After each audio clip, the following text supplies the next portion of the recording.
Dharmanand वर्षावास programme इथं केलेला आहे। या वर्षावास प्रोग्राम निमित्त मोठ्या प्रमाणामध्ये महिला तिथे जमलेल्या आहे। त्यामध्ये आपण सुद्धा आला, महिलांनी प्रोग्राम सुशोभित केलेला आहे। बऱ्याच वर्षापासून आम्ही या बुद्धविहारामध्ये येतो। बुद्धविहारामध्ये जेव्हा एक टिनाचं शेड होतं तेव्हापासून मी या बुद्धविहारामध्ये येत होतो आणि त्याच्यानंतर या बुद्धविहारामध्ये प्रवेशन पण झालेले आहे। तर आज हे बुद्धविहार पाहतो आपण, विहार आहे।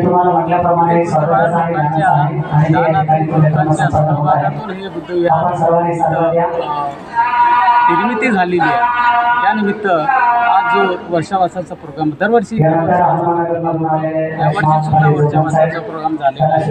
या वर्षावासाच्या प्रोग्रामामध्ये इथं शिंदे मोतीबालूजी इथं आहेत, रमानंदजी आहेत, बरेचसे इथं सहभागी आहेत।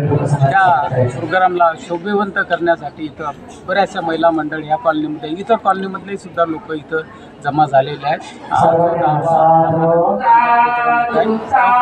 उत्कृष्टपणे पार पडलेला आहे इथल्या सर्व लोकांनी आणि असेच प्रत्येक कॉलनीमध्ये व्हावे ही अपेक्षा लोक आणि आम्ही सुद्धा उपासक हे अपेक्षा करतो।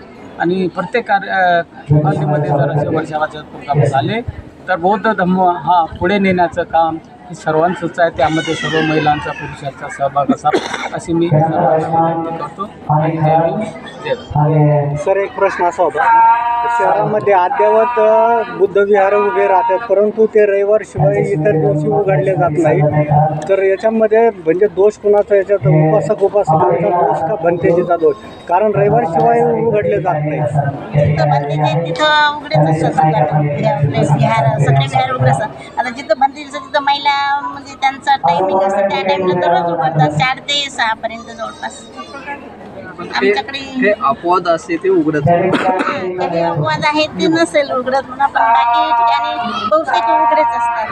जिथं म्हणजे तिथं 24 तास उघडेच असतात, म्हणजे संध्याकाळपर्यंत उघडेच असतात, 9-10 वाजेपर्यंत। सर, काही ठिकाणी आपण जो वचन केलेला आहे त्याचं उत्तर मी देतो की काही ठिकाणी बुद्धविहारामध्ये लोकांमध्ये मतभेद आहे।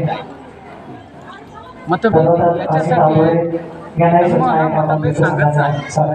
तथागत बुद्धांनी मतभेद करा म्हणून सांगितले, परंतु स्वार्थामुळे एकमेकाचा इगो हा हॉट होत असल्यामुळे लोक बुद्धविहारामध्ये चांगल्या प्रमाणात येणं ही काळाची गरज आहे।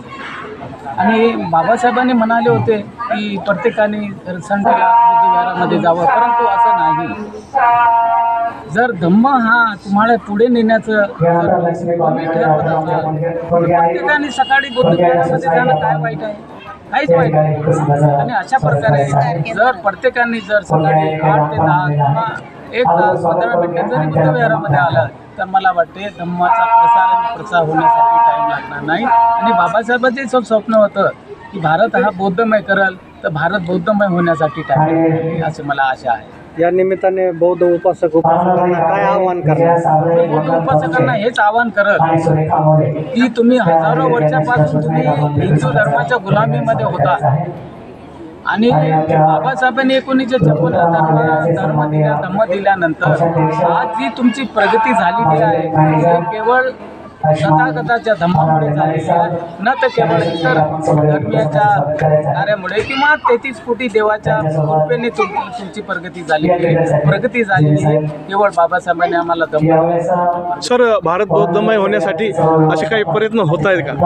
भारत बौद्धमय आता कालचं एक्झाम्पल सांगायचं झालं की नांदेडला 10 मातंग लोकांनी धर्मांतर केलं, यूपीला 50,000 लोकांनी मागच्या महिन्यामध्ये धर्मांतर केले, बिहारमध्ये 50,000 लोकांनी धर्मांतर केलं। ही धर्मांतराची लाट ही सारखी वाढत आहे आणि त्याला कारण काय आहे की हिंदू धर्म हा ह्या लोकांना समानतेनं वागत नाही। हिंदू धर्मामध्ये जी असमानता आहे, हिंदू धर्मामध्ये जो जातीभेद आहे, हिंदू धर्मामध्ये ज्या पिळवणूक जे होत आहे त्या पिळवणुकीमुळे लोक कंटाळलेला हिंदू धर्माला, त्याच्यामुळे हिंदू धर्म सोडून लोक बौद्ध धर्म अपनावत आहे आणि हिंदू धर्म सोडून बौद्ध धर्माचा स्वीकार करत आहे.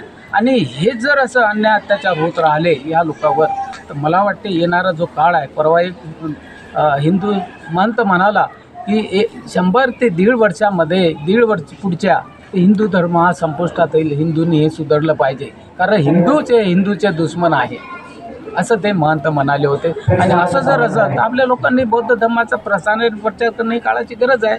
आणि असाच जर प्रचार होत राहिला आणि असेच जर वर्षापासाच्या प्रकार धर्म परिषदा होत राहिला तर मला वाटते भारत बौद्धमय होण्यासाठी टाईम